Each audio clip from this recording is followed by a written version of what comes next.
একাংশ সংগঠন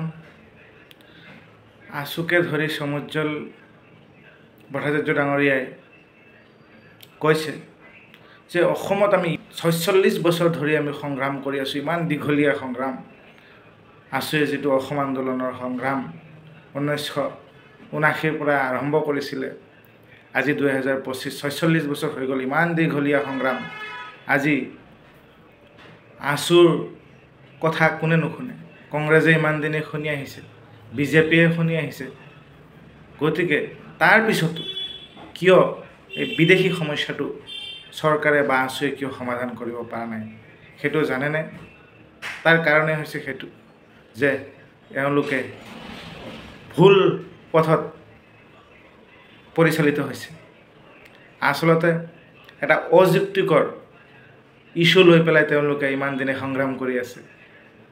এটা অপ্ৰয়োজনীয় এটা সমস্যা, যিটো সমস্যা অসমত নাই বুলি ক'ব পাৰি, সেইটো সমস্যা তেওঁলোকে এনেই হিন্দু মুছলিম বাংলাদেশী এইবিলাক ভয় দেখুৱাই মানে ৰাজনৈতিক দলসমূহে মুনাফা আদায়ৰ এটা ৰাস্তা ওলাই এই দল সংগঠনে ইমান দিনে সংগ্ৰাম কৰি আহিছে।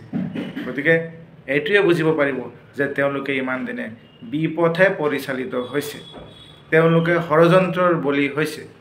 আচলতে অসমত কোনো বিদেশী বাংলাদেশী নাই, সেয়া বাৰে বাৰে প্ৰমাণ হৈ আছে।